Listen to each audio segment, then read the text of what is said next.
할렐루야. 자, 오늘 말씀에 보시면은 형제가 연합하여 동거함이 라고 말씀하셨는데요. 형제라고 하는 관계가 예수님께서 우리와 맺어주신 굉장히 중요한 좋은 관계입니다. 우리가 부모 지간에는 마디가 없다 해서 무춘 관계라고 하고 한 몸이라고 얘기를 합니다. 그래서 제 아내가 가끔 제 아들한테 연민을 품을 때가 있어요. 그래서 어제 신발을 선물로 받았다고 해가지고 아들이 남편보다 더 좋을 때도 있다 이런 식으로 얘기를 하는데, 신발 떨어지면은 마음이 변할 거라고 생각하기 때문에 걱정 안 합니다. 그럼 또 신발 사주든가 하겠죠. 오전에는 추석 때 국수를 했다는 얘기를 말씀을 드렸는데, 어쨌든 엄마와 아들 관계는 마디가 하나 있어서 일촌 관계입니다. 그래서 부자지간도 일촌 관계인데,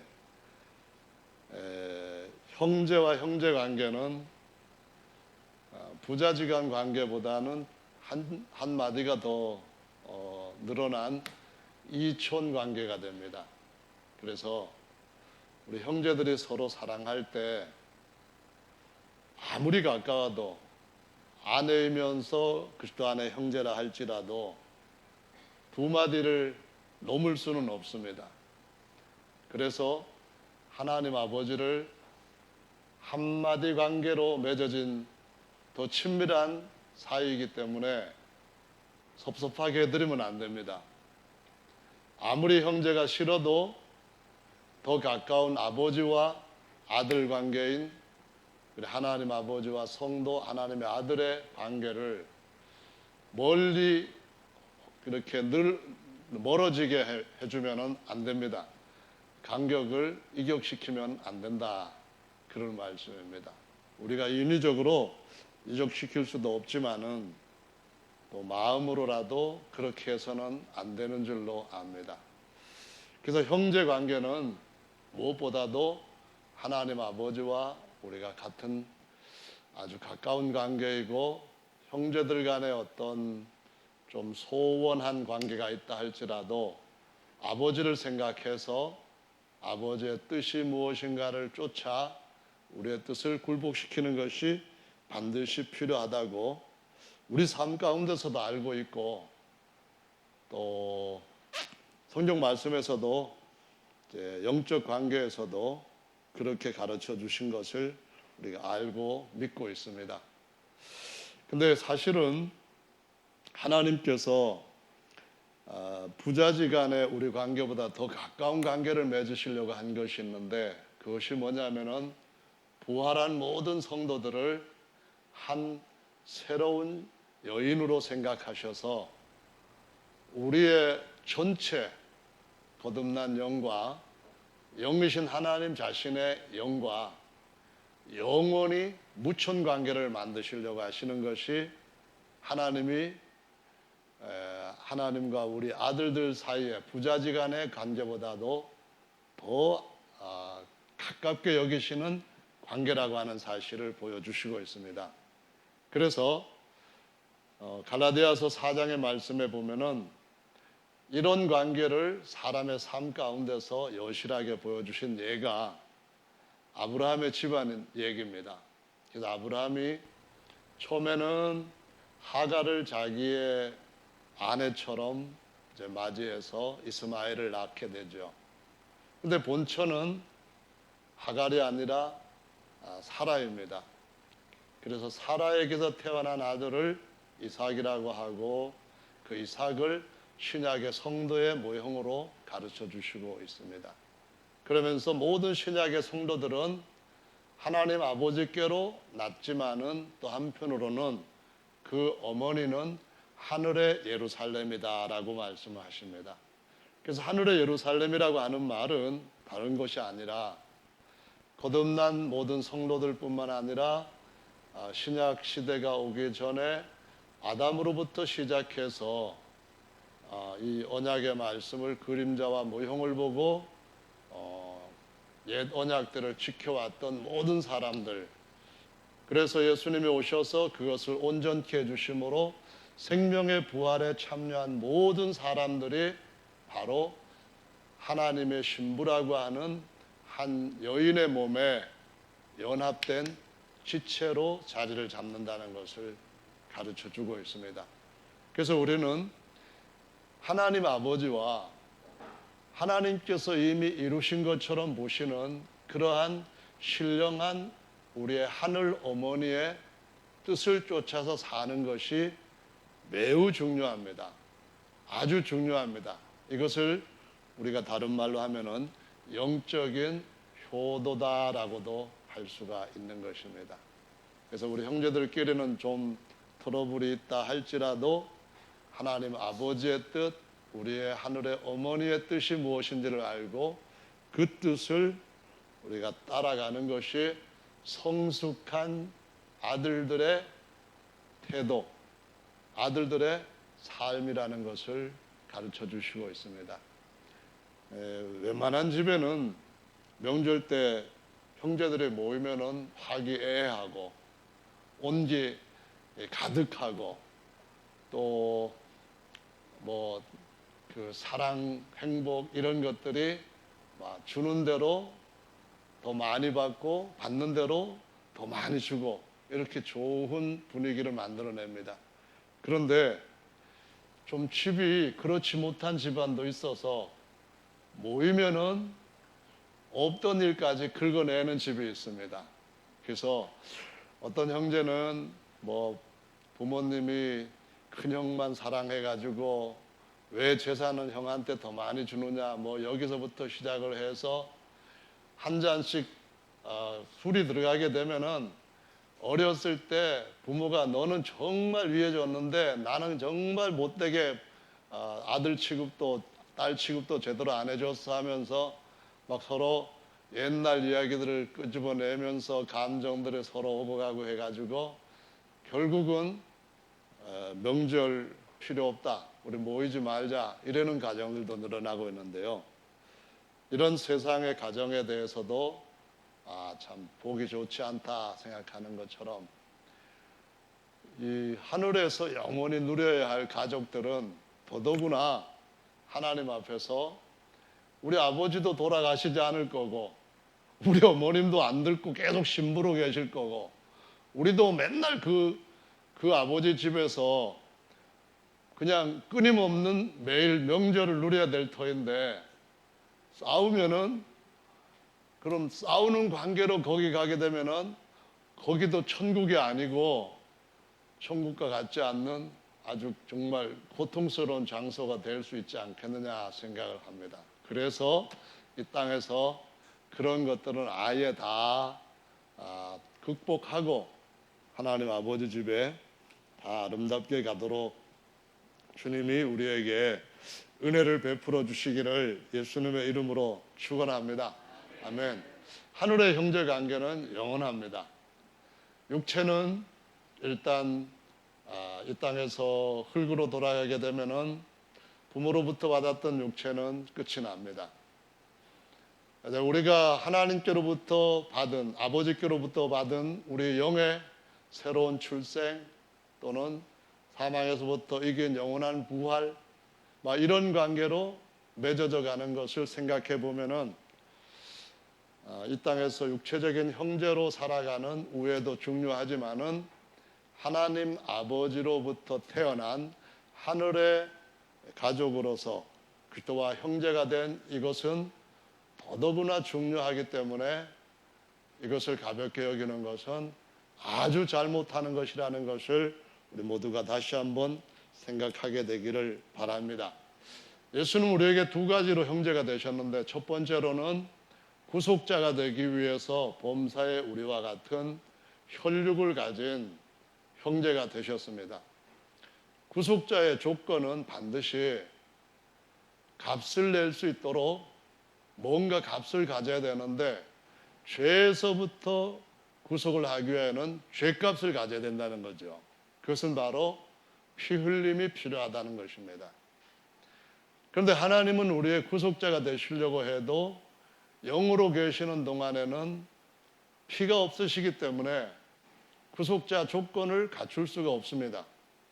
전능하신 분이라 할지라도 그분은 공의로운 분이기 때문에 그분의 법에 맞게 우리를 구속하셔야만 우리가 영원토록 사탄이 참소하는 데서부터 자유로울 수 있고 하나님께서 우리에게 주신 그 모든 것들이 자유뿐만 아니라 하나님이 베푸신 더 큰 인자하심과 은혜와 사랑을 노래할 수 있기 때문에 그래서 하나님 자신은 우리와 같은 육체를 입으시고 그 육체를 입고 나타나신 예수님을 임마누엘 그 하나님 아버지라고도 하지만은 한편으로 사람으로서 예수님을 보고는 어린 양으로서 우리와 함께 육체로 형제가 되신 구속자라는 말을 쓰는 것이죠.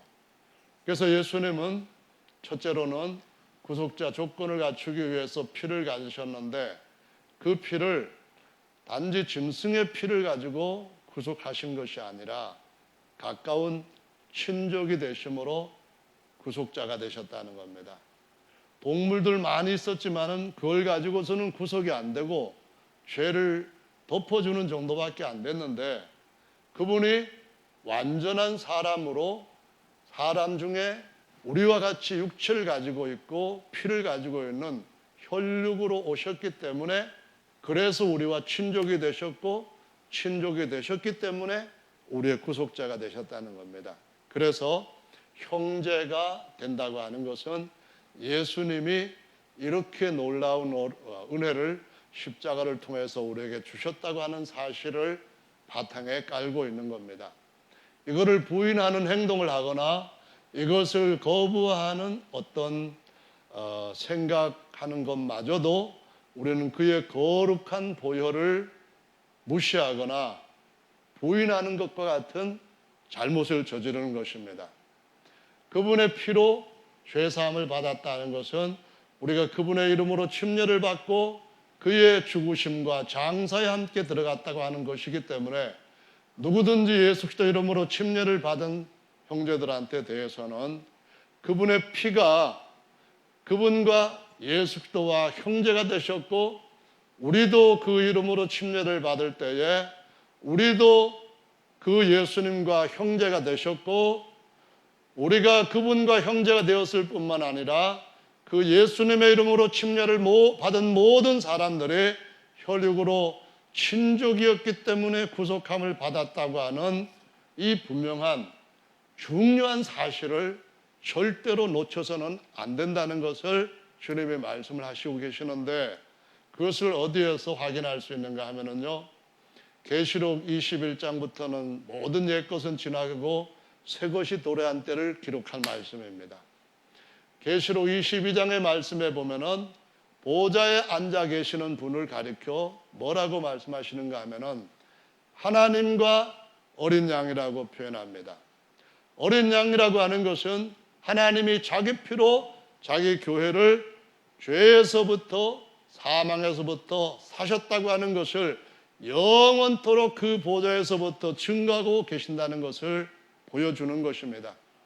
그러므로 저와 여러분들은 누구든지 예수 그리스도 이름으로 침례를 받았을 때에 그 예수 그리스도께서 그와 함께 형제가 되셨고 우리 또한 그와 함께 형제가 되었다는 사실을 절대로 잊어버리거나 부인해서는 더더구나 안 된다고 하는 사실을 기억해야만 되는 것입니다.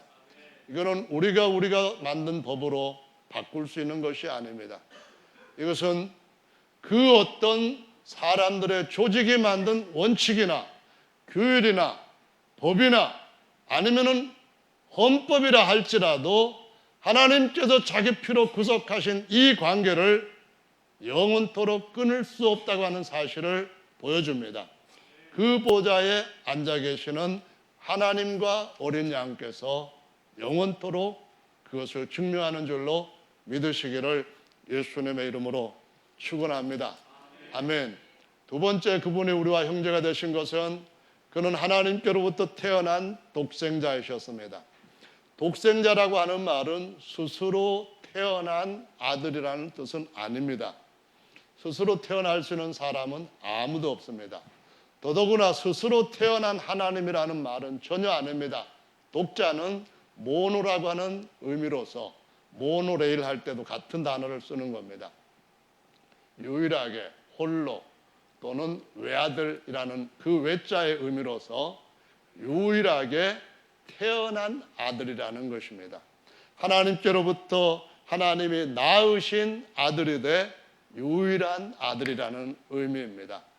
그 아들이 유일한 아들로서는 하나님 아버지께서 얻고자 하시는 많은 아들들을 얻고 그 모든 아들들한테 하나님 아버지의 그 모든 부요를 물려주시려고 하는 하나님의 크심에 대해서는 충족이 안 되기 때문에 많은 아들들을 이끌어내어 하나님의 모든 부요를 모든 자들로 다 부요를 얻게 하시고 하나님이 주신 모든 것들을 충만케 채우게 하시는 하나님의 계획을 위하여서 독생자를 어느 땐가는 맏아들이 되게 하시는 계획을 영원전부터 가지셨다는 것을 보여주시고 있습니다.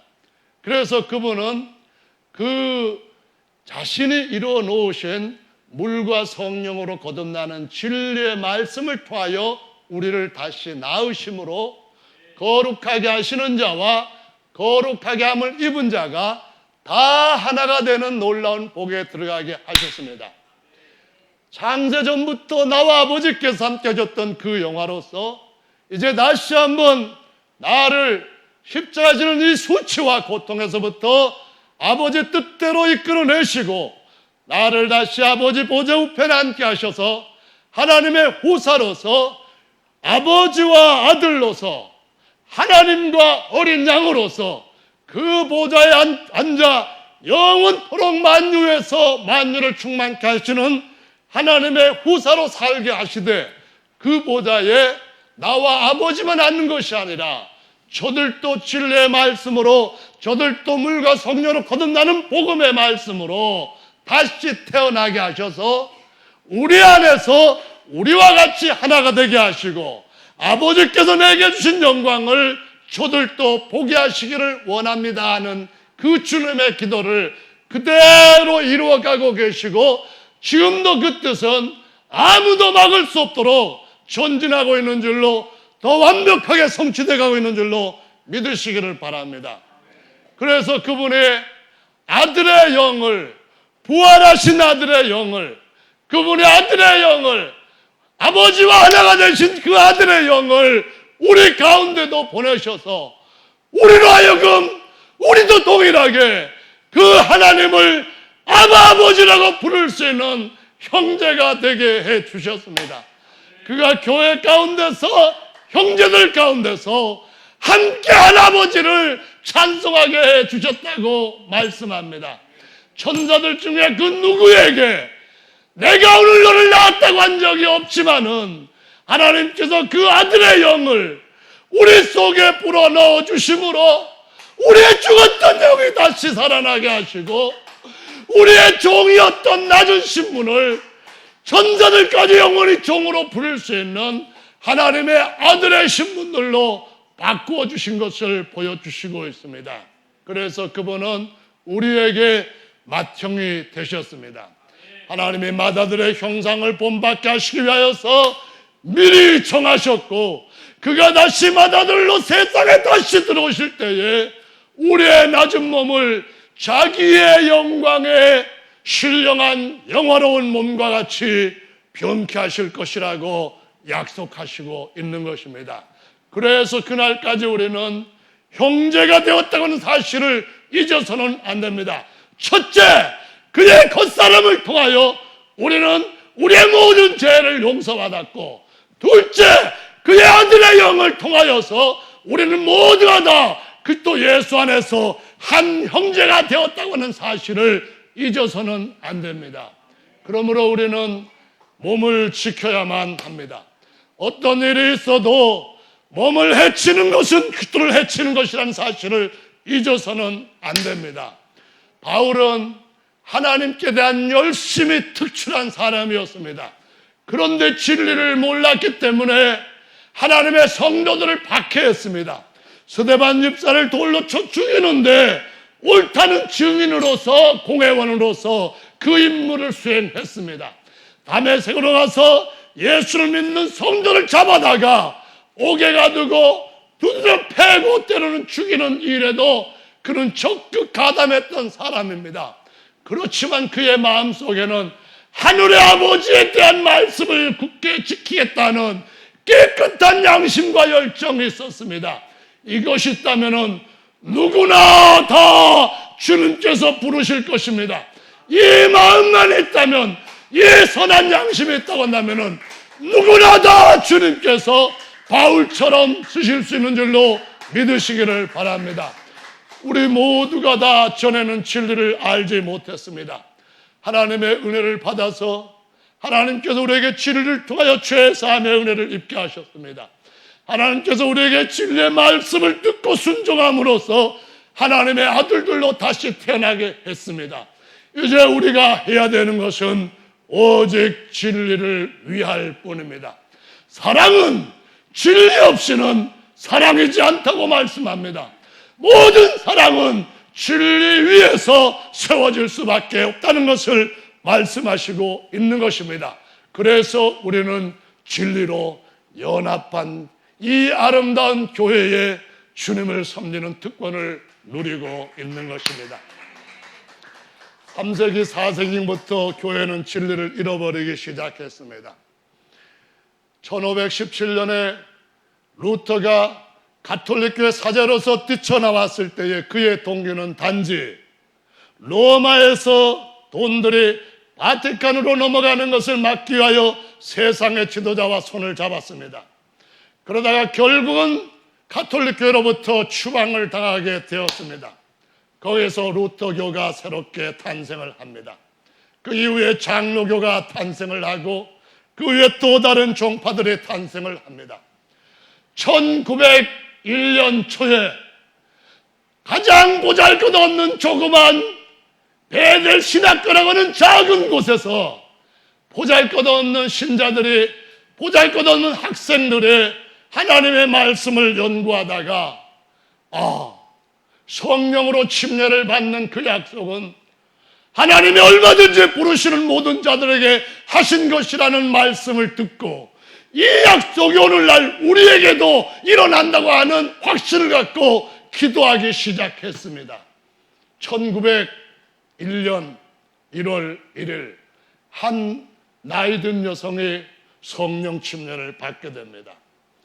이 성령 침례의 놀라운 경험은 다른 학생들에게까지 퍼지게 되었고, 그 중에서 시무어라고 하는 한 젊은 흑인 전도자가 그가 들은 말씀을 가지고 아주사 거리로 진행하게 됩니다.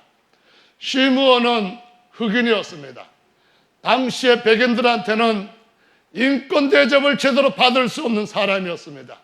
게다가 그의 눈에는 실명이 되었기 때문에 백인들이 공부하는 그 신학교에서 함께 의자에 앉을 수 없어 복도에서 문을 열어놓고 그렇게 배웠던 학생입니다. 그런데 하나님이 시므온을 통해서 일하시기를 그가 성령도 받지 못한 상태에서 가서 어느 나사렛 이름 없는 교회에서 설교를 시작을 했는데 사도행전 2장의 말씀이었습니다. 하나님이 얼마든지 부르시는 자들에게 성령으로 침례를 준다고 모든 육체에게 성령을 부으신다는 그 설교를 했습니다. 그날 밤에 그는 부흥회를 하지 못하도록 문이 닫혀져 버린 오갈 데 없는 신세로 그의 상황이 초라하게 변하기 시작했습니다. 그러나 하나님은 여전히 그를 이끌고 계셨습니다.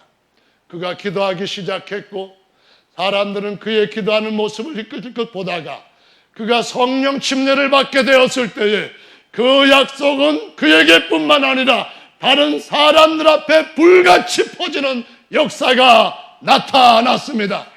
하나님은 마른 지팡이를 들어 쓰실 수도 있다는 사실을 초대교회 때 사도들뿐만 아니라 20세기에 와서도 여전히 증거하고 계신다는 것을 우리 연합오순절교회는 지금까지 자랑스럽게 말하며 들어오고 경험해 왔습니다. 이 역사는 계속 전진할 것입니다. 1914년에 유일하신 참 하나님에 대한 진리의 빛이 비춰지기 시작했습니다.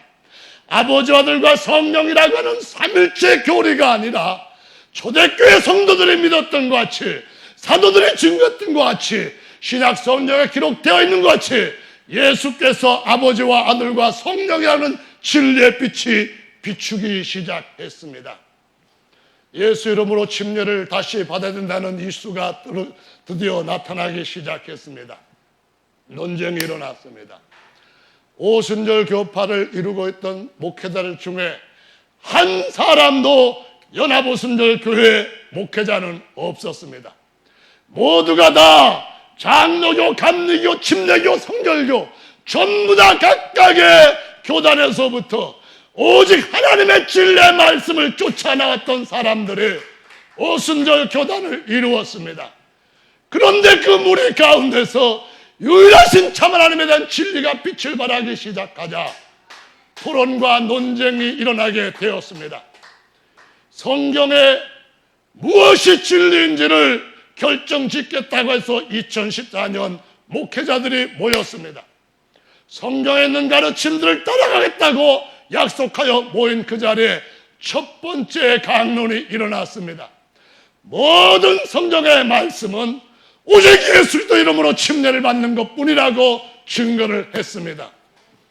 그 가운데서 함께 뛰쳐나오고 쫓겨났던 그 목회자들 중에 더 많은 부류가 전통도 인정하자고 하는 말로 처음에 했던 약속들을 바꾸기 시작했습니다.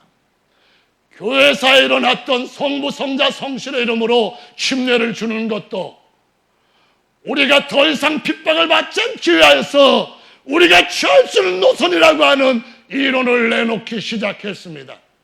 거기에서 또 한 번 유일신 목회자들은 쫓겨나게 되었습니다. 그러나 그들은 포기하지 않았습니다. 진리의 말씀을 놓치지를 않았습니다.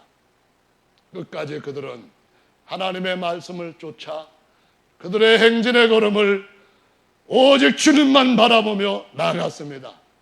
그리고 1945년에 두 개의 유일신 거대한, 다른 교파에 비해서는 그렇게 크지는 않지만은 하나님 보실 때는 가장 위대한 두 개의 교파가 연합을 했습니다.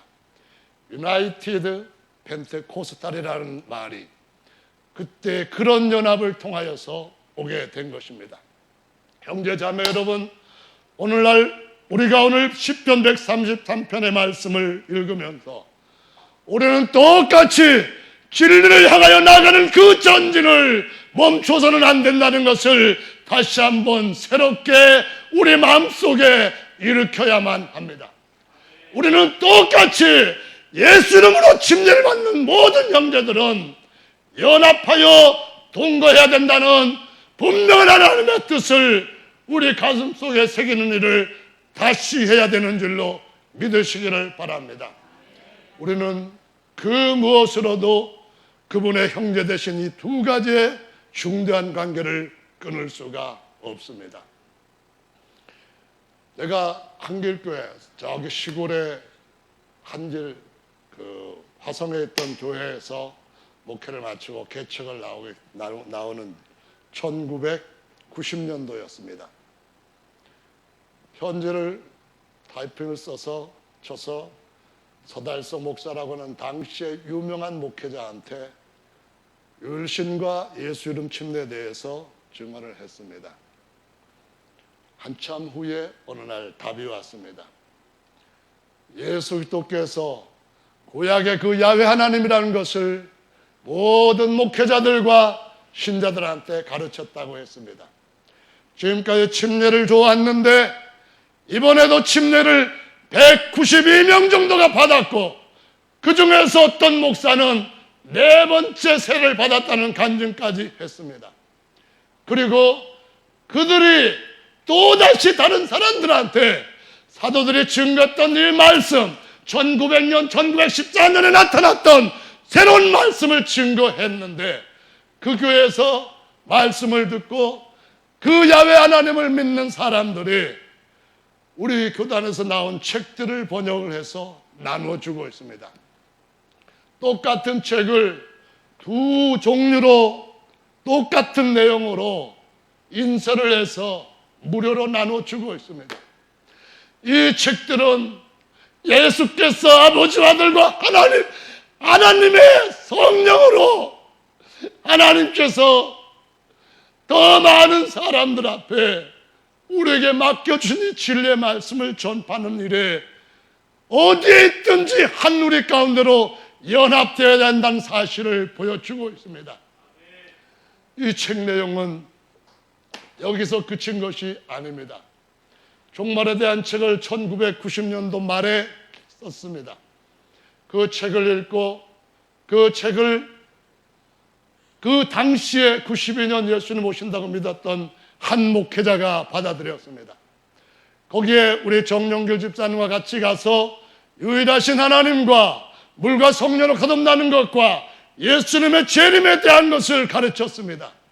그 신학교를 책임졌던 그 목사님이 중국으로 선교를 가서 바로 이 책의 원저자의 허락을 받고 이 책을 중국어로 번역해서 중국의 전역에 이 말씀들을 뿌리기 시작했습니다. 20몇 년 동안 목회를 하면서 선교활동을 통해 거기서는 수백 개의 예수 이름으로 침례를 받는 교회가 나타났습니다. 여러분, 우리는 진리의 말씀을 중심으로 예수를 중심으로 뭉쳐야 합니다. 우리는 우리 모든 형제 자매들이 진리 안에서 연합하면서 더 온전한 진리 안에서 성장하면서 주님께서 오실 때까지 우리에게 맡겨주신 주님이 더 이상 하시지 않고 천사들에게도 맡기실 수 없는 이 최고의 영광스러운 복음을 전파하는 일에 모두가 헌신해야 할 필요가 있습니다. 우리는 더 많은 이 우리에 들지 않은 사람들을 우리 안으로 집어넣을 이 사명을 주께서 오시는 날까지 감당할 것입니다. 오늘 여기에 수원에서 새로운 가족들이 오셨습니다. 부모님 두 분은 예수님의 이름으로 침례를 받으셨습니다. 우리 아드님 형제님은 놀랍게도 예수께서 아버지와 아들과 성령이라는 사실을 어디서 듣고 같이 믿고 계십니다. 이 형제님이 앞으로 예수 이름을 전할 것입니다. 예수 이름으로 침례를 받고 예수 이름의 성령을 받고 저뿐만 아니라 또 다른 누구에게 사도들이 증거했던 사도행전 2장 38절에 이 변함없는 영원한 말씀을 전파하는 증인으로 살아가게 될 것입니다. 저는 그것을 확신합니다. 따님, 우리 최영진 전도사님 지난주에도 가셔가지고 함께 예배도 드리고 교제를 나누고 있습니다. 오늘 들어오시는 모습 너무 아름답습니다. 하나님 앞에 기도 제목을 내놓으려 했는데 이제 나도 건강하게 다른 사람들처럼 이런 일을 하고 싶고 내 남편도 이런 일을 하기를 바라고 그래서 이 제목을 가지고 기도하고 싶다, 그런 얘기를 했다는 말을 들었습니다. 하나님은 치료하시는 하나님이십니다. 하나님은 치료한 그 경험을 따라 그로 하여금 예수님의 더 완전한 증인으로 사용하시는 하나님이심을 믿습니다. 하나님은 끊임없이 중단 없이 이 일을 하실 것입니다. 우리는 끝까지 더 가까이 하나로 연합되어야 됩니다. 내 이름으로 모인 곳에 내가 그들 중에 있느니라 라고 말씀하십니다. 모이는 연합 중에는 교리만의 연합은 충분하지 않습니다. 이것은 교리를 부정하는 것이 아니라 교리 위에 더 있어야 할 것이 필요하다는 것입니다. 그것이 바로 진리 위에 형제 사랑을 더하는 것입니다. 성령의 하나 되게 하심을 굳게 지키되 사랑의 줄로 묶어가야 된다는 사실을 보여주시고 있습니다. 요셉은 형제들로부터 팔림을 당하고 죽음을 넘나드는 온갖 고생을 했습니다. 그러나 거기에 첩정이 있었습니다. 우리 조대수 단장님이 성경 공부를 하는데 그래도 지금도 열심히 나오시면 많이 변했습니다. 우리 조성우 전도사님 집에서 성경 공부를 매주 화요일마다 하는데 그중에 이 강연을 엄청 잘하는 아주 뛰어난 그러한 1급 강사인 그분이 예수님에 대해서 마음을 많이 열고 변하고 있습니다. 산골, 아주 강원도 산골에 그분의 집이 고향 집이 있습니다. 고향 집이 있는데 한 번은 지난번에 성경 공부를 하는데 뭔가를 보여주었어요. 그게 뭐냐면은 여기서부터 저기까지 보이는데 아주 먼 거리입니다.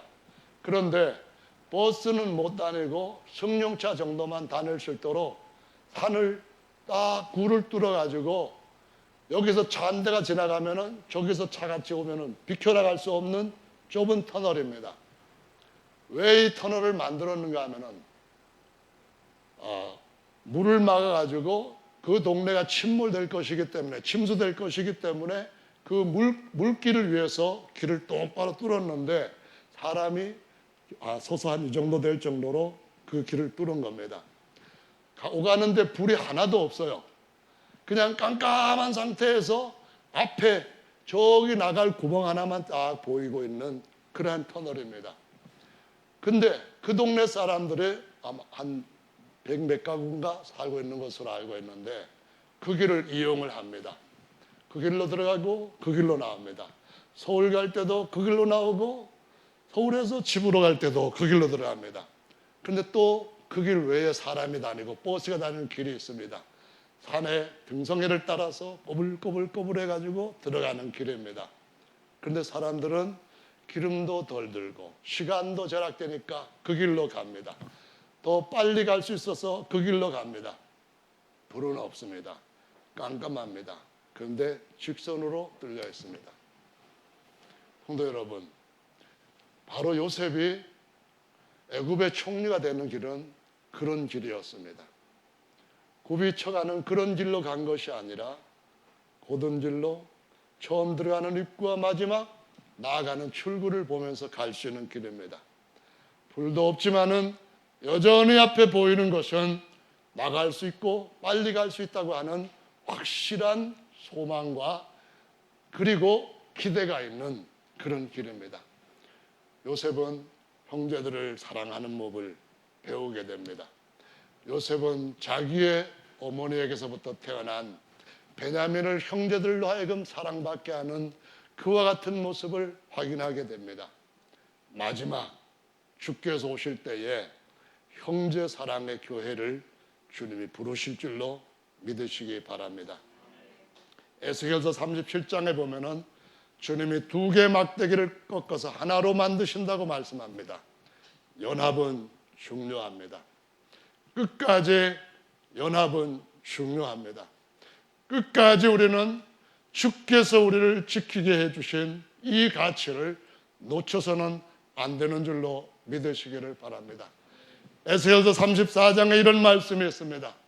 어떤 목자들이 좋은 꼴을 충분히 먹었으면 나머지 꼴들에 대해서 짓밟지를 말아야 될 터인데 더 다른 꼴들을 짓밟고 양떼들에게는 정작 온전한 꼴을 주지 못함으로 양떼들이 비틀거리며 흩어지게 했다고 말씀을 하시면서 바른 꼴을 먹이라고 정말로 하나님이 목자들에게 호소하는 말씀이 있습니다. 아모스 8장의 말씀을 보십시오. 때가 되면은 사람들한테 기갈이 올 것이고 기근이 올 것이라고 했습니다. 먹을 것들은 한가위처럼 풍성할지 모르지만 영혼의 양식과 하나님께 주는 생수를 마실 수 있는 데를 찾지 못하여서 젊은 청년들까지 비틀거리며 이를 찾아다니는 때가 올 것이라고 말씀하십니다. 우리는 하나님께서 주신 떡집에서 요셉처럼 형제를 살릴 수 있는 떡들을 가지고 있는 교회로 주님 앞에 제자리를 지켜야 할 필요가 있습니다. 이 떡들은 더 많은 굶주림에 있는 영혼들을 이 풍성한 초장으로 이끌어들이는 일을 하게 될 것입니다. 그러기 위해서는 교회는 사랑을 배워야 됩니다. 용서를 배워야만 됩니다. 그러기 위해서는 모든 것들을 위해 주께서 주시는 최고의 가치를 절대로 빼앗기지 않다는 투쟁을 가져야만 되는 줄로 믿으시기를 바랍니다. 마지막 그물을 수선하던 사도 요한이 요한일서에 계속 말합니다. 형제 사랑은 최고의 우리가 지켜야 할 주님이 주신 계명이랍니다. 형제 사랑은 염소와 양을 갈라내시는 일을 하실 때에 예수님을 대한 것처럼 예수님으로부터 칭찬받을 수 있는 너무나 확실하고 중요한 주님의 계명이라고 가르치시고 있습니다.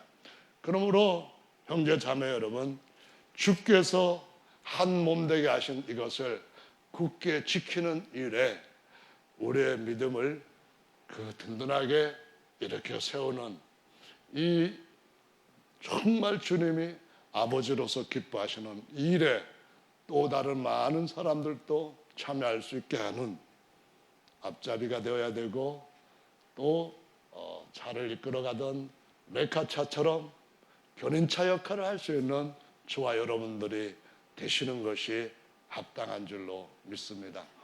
주님이 원하시는 일을 어려움 속에서도 만들어내는 이가 진정한 능력을 가진 자이고 하나님의 능력을 아는 자인 줄로 믿습니다. 그러한 은혜가 여기 계시는 모든 분들한테 함께하게 되시기를 예수님의 이름으로 축원합니다. 나오셔서 다 같이 우리 아버지께 기도하는 시간 갖겠습니다.